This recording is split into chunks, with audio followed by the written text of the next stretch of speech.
Well, social media, welcome to another episode. I am here today with my amazing client, the wonderful Sue Wesby. Sue, how are you? I'm fine, thank you. Thank you very much. Good. So, Sue, I think let's just rewind back really in terms of who you were before property, because obviously people now see you online as this, empowered woman, businesswoman, property investor, property developer. But what was life like for you before you started business? So let's rewind back. How did you start your business journey? Completely, or business in property? So before that, so let's go back to when you were my age, in your 20s. What were you doing? Right. So I worked for Barclays Bank. Sort of when I was 18, I did A levels and I went on to a management training program with Barclays Bank, and I worked for them for 15 years. So that took me to sort of early 30s. So corporate career, really enjoyed it, to be honest. And what were you doing within Barclays? So I did sort of traditional back office work, counter, and then we used to call it securities. I mean, that's the legal preparation of the legal paperwork, mortgage advisor. I worked in a debt recovery unit. Yeah. So did all sorts of types of work, some lending as well, loans and things as well like that. So I did that for 15 years, and then I went into the pharmaceutical industry. So in sales. And what was the one thing you learned, would you say, the biggest takeaway you had from working in corporate? Processes, really, I think, and systems. I mean, that stands you in really good stead, I think. A lot of those are automated nowadays, but in those days you knew your customers, and you knew your customers as individuals, and you would be there to help them and progress with their journey through life. So they would come in, for example, to open an account when they had a child or when they want to buy their first house. You'd sort of get to know them through their journey of their life journey, I suppose, which was really good. But I learnt a lot from working in the bank, in a business sense. You don't regret it? No. I don't. There's no point regretting anything in life, is there? I don't think. No, I agree. No. So, a lot of financial background. Even the basics of how to operate a bank account, how loans work, what type of security you need when you borrow money, mortgages, and debt recovery. That was interesting, actually. You're collecting in old debt. Yeah. And that was useful. Money in? Yes. Yes, I suppose so. That was our task. We revisited old debts that had been written off. They'd been internally written off by the bank. So they were all pulled out, and our aim was to get half of that money back in. That was basically what it was. So yeah. And let's rewind even further to then. So when you were growing up, just tell people where you're from. How was childhood like growing up for you? Did you ever think you would be in business? No, never. So I had a nice childhood, a small family. My dad's sort of now a retired Church of England priest, but there's just me and my brother and my mum and dad. We were a very small family in that sense. Quite a traditional upbringing, I suppose. You went to school. Your path was working hard at school, do your A levels, go to university. I didn't go to university, and that was mainly because I didn't get the A level grades that I was predicted to. And that was but it was disappointing, because that's the path I was set on, and the path that I wanted, and the path that I was going to do. There wasn't any other option. I hadn't thought about any other options. So when I didn't get my A level grades, I could have gone into clearing. I could have redone them, but actually I just happened to see a job advert on my local branch, actually, of a bank, about applying for a job there, and which I did. And then because I'd done A levels as opposed to joining at 16 after, in those days we called them O levels, obviously GCSEs. Yeah, my dad said that. Yeah, so obviously because I'm old, but they offered me to go on what was called an accelerated training program, which was like a management training program, I suppose. So it was a good opportunity. So you got fast tracked through some of the jobs, and I had day release to go to college once a week to do my banking exams. And how would your teachers have described you? Were you quite studious? I was. I wasn't really a rebel. I towed the line really, and Yeah. Nothing too crazy. No. And, I was lucky that the education system probably suited me. Nowadays I don't think it suits a lot of children, but it did. It's traditional sort of, you study, you do exams. I always did okay. Yeah. I want to get into that. You said about the education system. Yes. Give me your honest thoughts. I know we've had a few private conversations about this. The question is the current education system in the UK fit for purpose? I don't think for everybody, and I think that's with what I've learned in life since I left school. I think it suits some children. It doesn't suit all children, and I think the trouble is now there's even more testing and exams than when I was at school. I mean, they're tested all the way through, aren't they? And then they have to do SATs at, is it 10 or 11 before? 6, yeah. And they're being tested at every stage. And I just think for the children that don't fit the criteria, which I was lucky enough to be in, I found learning at school pretty okay. I kept up, I did well, but there's a lot of children that don't fit that mould, and I think the worry is that they're perhaps made to feel that they're failures, and they're not failures. They just might be good at different things or need to learn in a different way.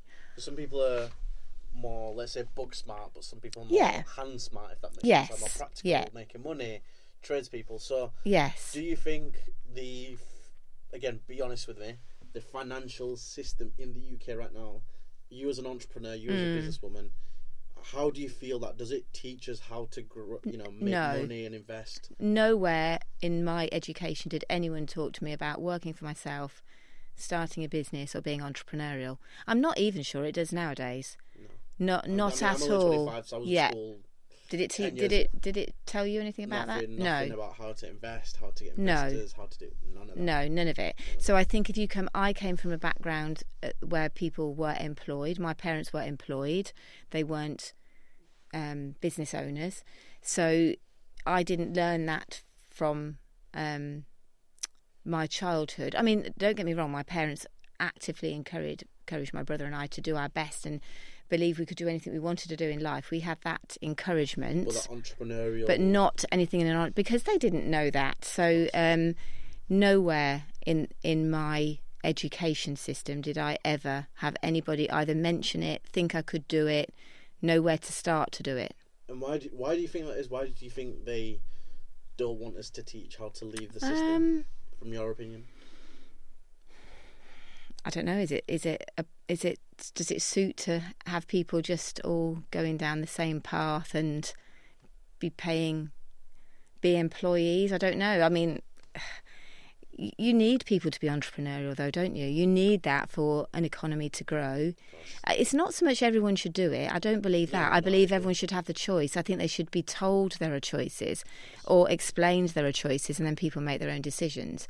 Whereas I think everything I found out, I've had to either find out on my own, by learning myself, by asking people for my own experiences. No one's ever said, well, these are your choices. You could go and work for someone else, or you could learn a trade, or you could start your own business. That was never, to my memory anyway, that was never, ever. It was, you do your A-levels and you go and go to university. Be a good employee, work you up the corporate career, and then retire at 67 and die at 80. Yes, it was younger than 67 when I was at school. That's all being pushed back. I think women would have been 60 when I was at school. You can't imagine that now. No. So that's been pushed back anyway now. But lots of things have changed since I was at school. I mean, when I first started in the bank, I had a non-contributory pension, which was, very lucrative as well. So a lot of people my age who are coming up to retirement age, a lot of their pension, maybe not the last 10 or 15 years, but certainly in our early days, you had you didn't even contribute to your own pension and you would have a good pension. But now it's not like that now, is it? And it goes on to my next question, Sue, which is how do you see the state of the UK as of 2025? Again, give me the honest answer. I will be honest. Just quite sad, really. I just think it's... Have you seen it change in the time from when you were my age to how it is now? Yes, I just think, I bear in mind I sort of left school in the 80s, and the 80s was a great big sort of, everything boomed in the 80s. Everyone always says the 80s was like... Yeah, they did, because, there was... Yeah, it was, I think. And I don't know, I don't see much hope. I think that's probably the best way I describe it. It's sort of, you know, you look at people working really, really hard and struggling to make ends meet, despite however hard they're working, because the cost of living is going up quicker than wages can go up. Of course. Wages can't keep up because otherwise inflation sort of spirals, doesn't it? Of course it does. So, you know, it's hard, isn't it, for people to see any way, unless they want to look at wealth creation, which is a whole nother topic. You know, the traditional route of being employed is hard. The harder you work, the more you earn, the more you're taxed. It's sort of... Sorry? The less you have for yourself, isn't it? Yes, yeah. So it's sort of... It doesn't inspire people to sort of earn more in a way, because you also get to a threshold where the tax levels go up. So you almost like, as soon as you hit a certain threshold, well, you're going to be taxed even more in a traditional way, you know, if you are employed. And do you see yourself living in the UK, or do you see yourself being in other places? Or? I wouldn't leave you know, my family are in the UK, and my life, and we have we have another business. We've got a signs business, so that's in the UK. So I wouldn't envisage leaving the UK to live abroad. No. Not because I've got commitments here, but I would like to travel more. Yeah, and I can see why people do. If they can pick up their family and they're younger and they can do that, I see why people are leaving the UK. Of course. I think there was a statistic last year of like something like ridiculous. It was like 8,000 millionaires and high net worths left their businesses from the UK. Yeah. To move to the places like Dubai and other places. Well, you can work more remotely now, can't you? So the options are there. Yeah. So let's move back on. So you went through normal childhood, you got your corporate career, and you've got two businesses you mentioned. Do you want to talk to us about the other business that you're not really, the Finch Signs business? Yes. So my husband and I started that in 2011 from nothing. You know, we sort of had a shared unit and hired a van, and you know, we had to outsource a lot of the work because we didn't have equipment. But we started that alongside my oldest stepson, Jake, as well in 2011, and then sort of just gradually built that up over the years. We've got 9 employees now. We don't intend to get bigger on that side of it as well. It's sort of a lot of that's sort of been organic growth and who's been known, you know, in the industry, and repeat customers and things as well. So you do you want to deep in? Yes, so kind of we do all sorts of signage. We'll do shop signage, event signage, but we specialise in vehicles, so mainly commercial vehicles. Vans, trucks, vehicle wraps, more on the commercial side. So we work with a lot of the dealers, sort of Volvo, Mercedes, those types of customers. They're our probably main source of. Wow, some big names there. Yeah, yes. So yeah. And what's your role within that business? So my role, I'm not there all the time. My role is sort of more remote. I oversee the financial side, health and safety, HR, that type of thing. So you're not wrapping the vehicles yourself? No, I don't think I'd be any good at that. So that's the side I oversee, and then where's my husband, and he oversees production, sales. He's the one who knows the customers. He's the one who knows the ins and outs of what's and what's needed as well for the actual work that we take on. I can be very top line, but that'll be it. Yeah. You know, so yeah. So where do you spend the rest of your time then? So that's obviously mainly remote. I don't go in that often, maybe once a week at most, probably not even that much. And then I suppose the last 2 or 3 years, because I still worked in pharmaceuticals until 2021. So I worked full time, in pharmaceuticals. So I was doing that so we could start the science business, because to start with, we needed an income. We need to pay our mortgage and things as well. So I worked full time in that and did the science business sort of, outside of working hours. And then in 2021, I left the pharmaceutical industry to do property education and start my journey doing property. So you say property education. Let's go into how much. In fact, do you want to put a figure? How much have you spent on property education? A lot. A lot, yeah? Yes. And would you say that's been worth it? Or have you had some that's been worth it and not worth it? Some's been overpriced. Yeah. But I think that's it's not regulated, is it? The industry isn't regulated as to how much people are charging for property education. And I don't know, they sell you the dream, don't they? I mean, I suppose from my point of view, I did have some experience of property and business and mortgages and things as well. So it's probably been better for me than a lot of people because I had some experience. And you've implemented as well. That's the key. Yes, thing, right? but that's, I think, the difficulty. You know, you're sold this dream. The dream could be you don't need any money and you can be a millionaire in a year and that type of thing. You know, it's not. I'm not saying it's not possible, but there's not many people going to be able to do that because it needs to talk about your attitude to risk. How much risk are you prepared to take? People aren't going to come along and lend you money who've no idea anything about you or what your experience is or how credible you are. They just aren't. So that dream is, in theory, you can do that, but in reality, it's not. So what's your view on property education?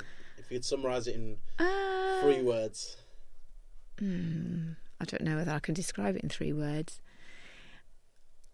I think the dream's sold, and I think it should be more honest. You know, there's a lot of companies around. I'm not going to name any, but there's a lot of companies around that what they'll do is they'll sell you in on a cheap deal. I don't know, £99. You think, and you get a lot of information for that. You do. You know, a lot of them are like 2-day courses, and you do get a huge amount of information for that. But that isn't the purpose of getting you on that call. The purpose is to upsell you onto sort of an expensive course. Of course. I think, though, from my opinion, if you add value to people, they're just a business like anyone else is. Oh, of course they are. The problem is there's a lot of ones that are not real, and then they sell you information that you could have found. Like, you're buying into their knowledge. And that's fine, and that is actually fine, and it's actually fine. And they do, and when you the amount of information you even get for that type of price is a lot. Yeah. What they're doing is they're upselling you into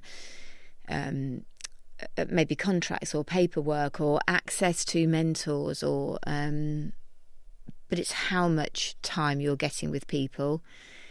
How is it the same mentor? Yeah. Is it 20 minutes a month? Is it how to implement? I think that's where the gap is. I think I don't think it's lying. I don't think they're lying to you what you can achieve.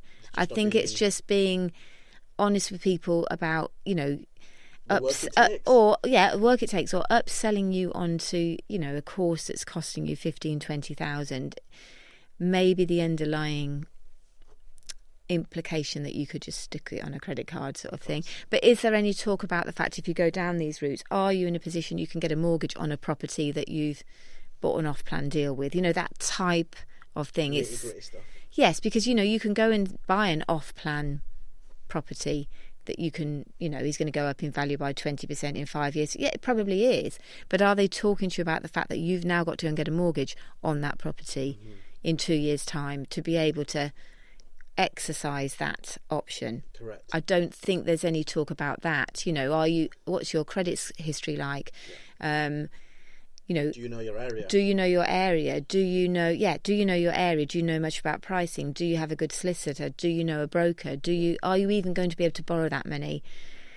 How are you going to raise your credibility so that private investors, they're not just going to, I think the idea is, we can all raise private finance through people out there who want to earn some money. Yes, of course we can, but nobody is going to come along and say, somebody's done a 2-day course, you know, would you like 100 grand? Well, I doubt it, are they? No, of course not. Because at the end of the day, like, you're playing with someone else's money. Yes. You need to be confident, and in my opinion, you need to have the track record. Yes. To deliver on that. Yeah. And that's the thing where I think a lot of people get it twisted. Yes. In my opinion. So, yeah. And in mind. So, you know, property education, maybe it will become more regulated. Do you want it to be? I think, yes, I do, because the trouble is if you get people who are genuinely credible, you know, everyone's lumped in with, people always hear, they don't hear all about the things that go well, do they? They hear about the 1 or 2 that don't go well.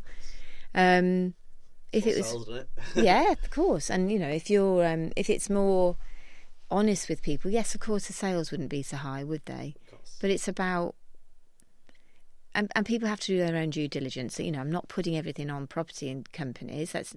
People have to make their own decisions. The same way I did. I made my own decisions about what I invested in my education, and I take responsibility for that. I don't think, and a lot of it, I have learned a lot, and definitely, and all sorts of strategies. Even though I was a mortgage advisor years ago, I'd never heard of. So you know, I hadn't heard of a lot of these strategies. But they're not always as straightforward as they're made out. Yeah. So, to summarise, would you recommend property education? Yes or no? Yeah, I do think you should have property education. Yes, 100%. But I think it's about people doing their own due diligence and making sure whoever they choose to work with or what company they sign up with, they really, really need to not be drawn in to the hard sell and really have a think about what they're going to get back for that. We call it the Instagram lifestyle. Yes. You can make money on a beach without doing any work. Yeah, and you know, that's great. That's what we all want, isn't it, one day? But it doesn't come without, you know, huge amounts of hard work and taking risks and the lows. I don't think the lows are talked about very much, but that doesn't sell, does it? Of course, people want that. The car, the watch, the holidays. Yeah. Okay. You've been on a very good transformational journey yourself in terms of your weight loss. Yes. I know we've touched on that on your social media, but I think it'd be good for you to talk about. So, do you want to take us back to that time if you're comfortable with? Yeah, that's fine. Yeah. What happened? What made you get to the weight you was? What weight did you get? And I'd have to say my weight as well, do I? Take us through. Yeah, I think it'd be good. Do I have to actually say what my weight was? I'll say what I lost. I'll say what I lost. That'll be the easiest thing. I've always struggled with my weight, even as a child, and I think a lot of it is emotional eating with me as well. So I think, yes, so some of it is people naturally have different metabolisms, don't they, as well? But I remember even as a child, really, I'd be a very emotional eater, I think. So I think that's the truth of the matter as well. And, you know, when things are difficult, people have different things they perhaps turn to. Mine would be food. But when I was probably early 40s, I got diagnosed with an underactive thyroid. So an underactive thyroid basically affects your metabolism, really. So I did put on 3 stone in 6 months without particularly, you know, like stuff in my face or something. And it was before I was diagnosed, and that can often happen. You know, you have extreme tiredness, weight gain can be some of it as well, and lethargy and things as well before it was diagnosed. And then when it was diagnosed and you put on medication, it's medication for life. It's now? Yes, so it is always for life on an underactive thyroid, but then you have to tweak it and get it right. But then it naturally does make it harder for you to lose weight. Not impossible, but it does make it harder. So I think, but the trouble was, if you then put on an amount of weight like that in 6 months, that's a big chunk then to have to lose. And I think, you know, if you... Not only with that, then I was going through stressful time in my life as well, you know, and if you comfort eat as a way to deal with stress, you know, that would then mean that the weight didn't come off. In fact, it got worse, to be honest. Was that probably one of the lowest parts of your life then, that whole time off? Yes, because I don't think it helps anything if you don't feel good about yourself either. Let's dive into that. So, how did you feel waking up? And like seeing yourself in the mirror? I didn't want to get up quite often because I'd just be thinking, what am I going to wear? Or I've got to go and face people. I had a period of time around all that time where I was in the pharmaceutical industry, which is renowned for sort of, you're paid well, but you're on a sales team, which is sales teams which are sort of expanding and reducing according to what's needed to be sold. So I had a period of 4 years where I was made redundant every year in sort of November, December for 4 years running. Now, it's not personal. It's the way the sales teams for the companies work. That's just the way it is. It just so happens it happened to me 4 years on a trot. So, you know, that's stressful as well because you think, I've got to get another job. And so I think then the added pressure, I suppose, of going then to a new company, meeting new people and feeling, oh no, you're going to be judged by... I'm not saying you should be judged by that, but... We're humans, aren't we? Yeah. Was there ever points when you did you ever see anyone judging you like that? Like, could you, like the way they were with you? I mean, the one thing I do remember is, so I'd left the pharmaceutical industry and gone back to it, but I had a 7-year gap. And when I went back to it in 2011, I actually was working with some people that I'd worked with 7 years before. Yes. So actually, there was someone I met up with who'd been my manager, and then I met up with him again before I started back in this same team. And I think it was probably he tried to hide a visible shot. But, if you're suddenly like 5 stone bigger than the last time they saw you, and bear in mind in those days, social media, I wasn't on social media, but, he wouldn't have known that So other than like, yes, because I think if Did you tell he was surprised? Yes, I think he tried not to look surprised, but obviously it is a surprise, isn't it? That's a lot, isn't it? And I suppose, sadly I lost my mum, died in 2016. I think I'd also been made redundant at the end of 2015, had to get a new job, and then my mum, had motor neurone disease and sadly died in May 2016. That period of time, starting a new job and all of that, exacerbated by the way I dealt with stress and upset, meant that was even worse. So that was sort of when I got to my highest weight. Do you want to share that figure, or are you not comfortable doing that? Well, it was just under 15 stone, and I'm only 5'3". So for a lady, yeah. Well, not a very tall lady. Not a tall lady. And when you talk about this now, how do you feel? How I felt then, how do you feel now, looking back and talking about it? Well, fine, because it is what it is, isn't it? It's a lot of people struggle with their weight. Yeah, but I mean, a lot of people really, really struggle with their weight, and I'm so sympathetic to that because it's not easy. It's really, you can't not eat. If you've got a gambling addiction I'm not saying that's easy either, or an alcoholic or something like that, you can abstain completely with the right help and support, can't you? You have to eat. You can't abstain from not eating. And then what was the trigger point from you going to how you looked to where you are now? I think I tried to look at it differently. I'd always done it before as a sort of how I looked, vanity type point of view. Or I wanted to, lose weight quick. I mean, I've done everything going, sort of shakes and, miracles, sort of, like cabbage diet, anything like that for a quick fix, and it didn't work. Or it might have worked, but it didn't last, sort of thing. It's too restrictive, very restrictive. And I was always on a diet, and I was always, I wouldn't yo-yo up and down. So I think the last time I did it through Slimming World, but I think I decided to look at it as a health point of view, and I think what I did differently was I decided I was going to go every week to my class and stay for the you have sort of the, I don't know, like the group sessions after. It's not just weighing. I thought I'm going to go, and I decided, instead of thinking, right, I'm going to lose 3 pounds a week and all of this sort of stuff, like and that's what's going to be my goal and stuff, I just thought my goal was different. I'm going to go every week and I'm going to do my best every week. And that was different. So instead of what I was physically going to lose, it's more the fact I'm not going to give up, and I'm going to go every week without fail, and it doesn't matter how long it takes. I'm just going to keep plodding on. And that was different, I suppose, and tried from a health point of view. I think as you get older and then, people, I know people my age, people have died, or people have got serious health risks. I don't want to get to a stage where the last 20 years of my life are avoidable health issues. People have health issues, of course they do, but if it's avoidable, then I wanted to be able to avoid that. You look amazing. Well, no, that's very good. And grandchildren coming along, that's another big sort of thing as well. Well, you want to do things with them, don't you? I don't want to think, I can't go up this. I don't want to not be able to go up a slide or go down a slide with them, or because it's very restrictive. I think it's very. For me, anyway. Some people might not, but for me, it affected every area of my life. It's gonna, though, isn't it? It's bound to. Yeah. Because you and how you present yourself to the world, that's a reflection of your externals. Yeah.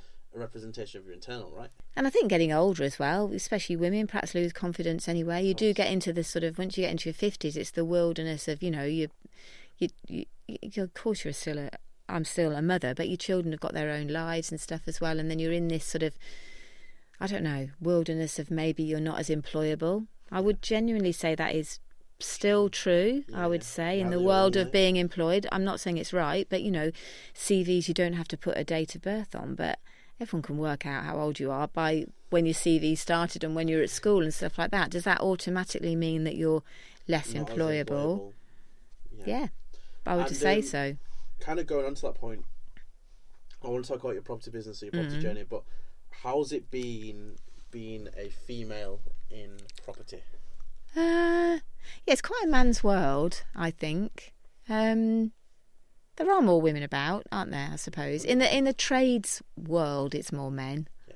So I think if you're in the investor world. Yeah, I mean, there are more women. I think it's more when you're dealing with. I mean, even are all more agents men than women? Yeah, probably still more in the world of sort of agents, builders, trades. It's still more male orientated, and I think as well, not just being a woman, but an older woman. You know, that's a whole nother thing as well, isn't it? And that's not meant in a bad way, but you know, it's sort of you can sometimes find yourself in a more male environment. Yeah. And I'd like you to just introduce yourself to that camera. Yeah. And just give a bit of a synopsis because there's going to be investors and potential clients going to be watching this. Just tell people what you do. Do your elevator pitch in 30 seconds. Who you are and what you do. Okay, so right, my name's Sue Wesby. I am a property investor. I invest at the moment in Northamptonshire. I'm mainly doing, at the minute, I'm doing property flips, but I've also got Airbnb and buy-to-let properties. So I mainly look for people to do hands-off investment and invest money into my projects, and then they give them good rates of return on their investment. I'm also starting to do some earn and learn type projects as well. So if there's people who want to elevate their own experience and learn some of the things that I've learned along the way, then I talk to people about that type of work as well. Fantastic. So let's dive into your property business. So how long has it been going? Where did you start and where are you at now? So I started doing property education properly probably in 2000 and probably 2.5 years ago. So I did a mastermind program then. Yeah. So sort of a mastermind program that I did over 12 months for that. And I think I wasn't that quick to get going. I think the trouble is when you do these types of education is you're told, I don't know, let's say you're told 8 different strategies. And then you think, oh, I'll do this. Oh, I'm going to do this. Oh, I'm going to do, you know, there's a lot. I went through that thinking, oh, I can do all of these things. Oh, no, maybe I won't do this one. I'll try that one. And that might be easier. Let's try that one. So I spent probably a year doing that. And then probably 2 years ago, one of our buy-to-lets became vacant. And I said to my husband, right, shall we try and do this as Airbnb? Now, we never would have even thought of doing that before. So that's where my education was good, you know, to have a look at it as a different way of using that property. Right. So I'd met someone on my property training who's now my agent. He happened to live locally to us anyway, so he did. Purely by chance. Yeah, purely by chance. Although he does do national work, but actually he helped assess whether the property would be viable for that type of strategy. Yes. And then we decided it needed renovating anyway, so it needed decorating and some refurb work doing it anyway. So we decided whatever we did, even if we put it back to a buy-to-let or sold it or did the Airbnb, we needed to invest that type of money in it. So full decoration, upgrades in the bathroom and kitchen, that type of work. We needed to do that anyway. So that was a separate sum of money. And then we worked out, I think it was going to cost us $8,000 to furnish it and set it up as sort of serviced accommodation. So to be fair to Wes, that's my husband, like, he's very good. He just sort of, if I come up with an idea, he's really good and will back me. But we took the view, the worst case scenario is going to be it doesn't work. We take the furniture back out, which obviously you wouldn't get your money back, all of it. But the worst case scenario was that cost. We'd put it back to a buy-to-let or we'd sell it. So that was. So you had like some sort of an exit strategy, just. I think you should always have an exit strategy or backup plan anyway. But just in case. Yeah, but the view was, I think, the fact that if we did that and it didn't work, well, we've tried it, and that's what it's physically going to have cost us in the sense it didn't work. Yeah. So so that was 2 years ago we started that, and I mean, it's been a bit harder the last year, but that's the market. That's not necessarily what we've done. But the first, we were like, I couldn't believe how well that worked, because we're not in a holiday area or, we're middle of the country sort of. It's more the contractor market we went for, I suppose. Right, yeah, I'm with you. But it isn't always contractors going there. It could be people coming to stay where families haven't got enough room to put them up. People where they've perhaps got insurance claims going on. So yeah, I mean that certainly we just couldn't believe how well that went. So that was sort of our first dipping our toe in a different strategy to what we knew. All we knew was traditional buy-to-lets. That's all we knew. So that's the way you were, yeah. And talk to us about some of your deals that you've done since then. Right, so that one's sort of, that's ongoing as well. And then, so we then thought, right, we did our first property flip last year. So we bought a house below market value. That was a probate property. And, well, I knew how quickly we needed to turn it round to get it back on the market to sell. And the idea was to sort of get some capital behind us. If you've got more in the pot, you can do more stuff going forwards. That was a big learning curve. I mean, we got it below market value, and that, I suppose I went back twice and got the price lower than the first offer I put in, because I think when I was doing the figures, I'm thinking this is not going to work, and that takes, I suppose, you have to sort of feel a bit brave to go back and say, look, I don't like that ethically, going back to keep dropping the price. At the end of the day, interview, I think I tried to be honest with the agent. I said, look, if they want to pull out, I don't blame them. I said, I'm not doing it to try and play games with them, with a family. It's just, when I've revisited it, it's just not going to work with what we want to do. So this is what we're offering, and I understand if they want to go with someone else. But actually, they did stick with us, so we did get that to go through. How did you feel when you got that first? No, really good, really good. I mean, we didn't budget enough, but that's a learning curve. Of course. We did our budgets, but doing that first one, we did get it turned around in the timescale we wanted, a little bit over. The idea was we wanted to break the ceiling price of the road, which we did, sell it straight away, which we did, and we got more money than we would have done, quite significantly more money, because we staged the property for sale. So, like really? a show home. Yes, definitely. And I was very determined that we were going to do that, despite... Could you put a figure on how much you spent versus how much more? Well, I can tell you what the agent said. The agent said to us when they came out, she would have put the property on for 280,000, but because it had been staged, she put it on for 300,000, and then we got above that as well. Wow! So how much was the staging? 5 to 6. So really good investment then. Really good, yeah. Now there was, I think so. I mean, there was some scepticism with the trades who were actually doing the work. They thought it was all very. One of them said, "Oh, that's very American, isn't it?" And I went, "Well, I'm going to do it anyway." Yeah. So you did, eh? Definitely, because I do think a lot of refurbs, if you look at them, they're quite the same, aren't they? Grey carpets, magnolia. But I think some people aren't very good at visualising how something can be lived in. Correct.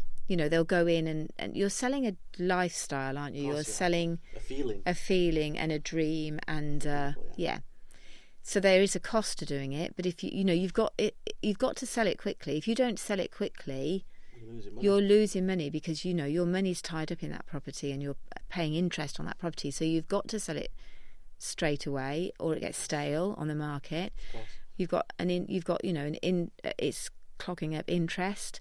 I don't think you want a property hanging around on the market. No. People say, "Oh, that's been hanging around, and it looks a bit stale. It's been sat there for 3 months. Why does no one want it?" Yeah. So I think you've got to hit it, and you've got to get it sold, and you've got to get it turned round, and Congratulations, that's a good result. Yeah, so that was good. And what are you working on this year? Tell us the big plan for 2025. So, yes, one property that I won't talk too much about because until it's sort of over the line, but we've got another flip property that's hopefully any day soon going through. But in the meantime, we had another one that came to us, and that was through building up relationships with agents. That one came off market. It was just a phone call. Nice. I've got a house. I don't know what I'm going to do with it. It needs to go on the market.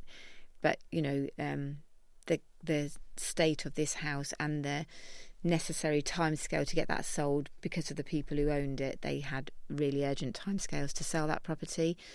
I don't really know what I'm going to do with it because I've got to know it's going to go through, and if I put it on the market at the low price that it'll go on at, it generates a lot of interest. If you have certain postcodes and something comes on really low, for a reason, it'll generate a lot of interest because people think, well, that's really cheap, but some of those people can't proceed because you might not be able to get a normal mortgage on it quite often. I'm with you. So I think it's getting those types of deals, and that's to do with building up relationships. Yeah, love that. And networking. And networking is key. I'm going to talk about networking and online networking in a second. Just some quick fire questions. Okay. Before that, though, what's one piece of advice you would give to someone that's watching this, that's maybe looking at investing with you or starting or getting into property and business? What one piece of advice would you give them? What to do with me, or if they're investing with me or going into property at all? I would say education. Despite what I've said about it, you have to educate yourself and due diligence. Yeah. There's a lot of stuff out there that you think it sounds too good to be true, and sometimes it is. Really good advice. And then second question to follow on that question is, if someone's watching this on your social media, they've got some money in the bank, they want to get into property, don't know how, don't know where, how can they work with you and talk them through the process of investing with Sue Wesby?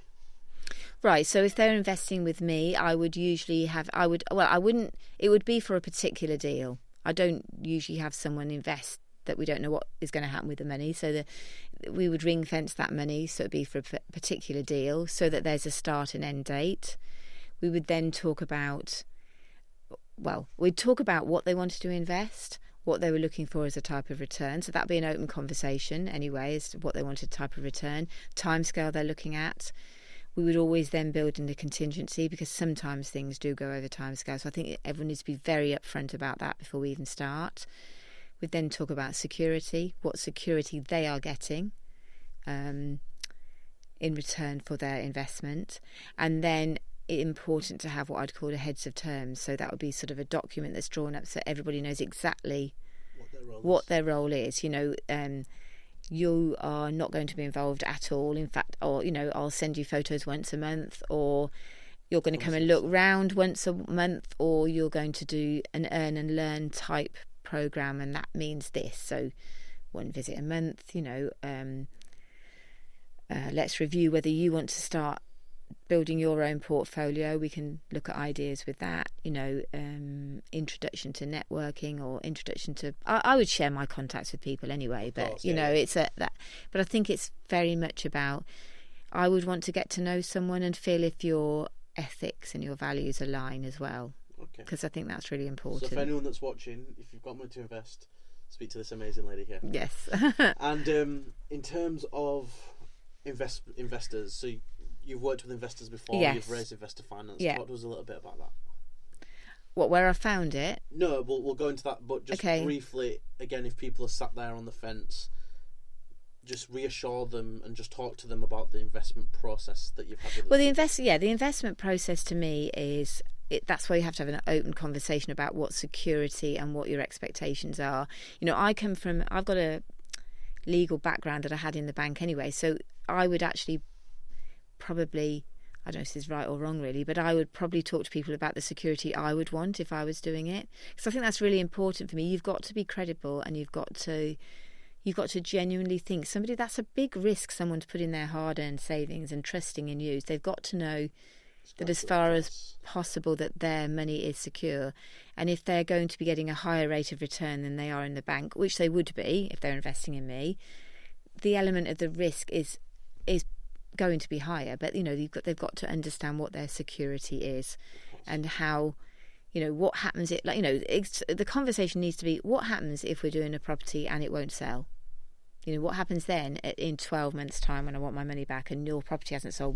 What happens to my money then? That's got to be very open. I always have at least one backup plan.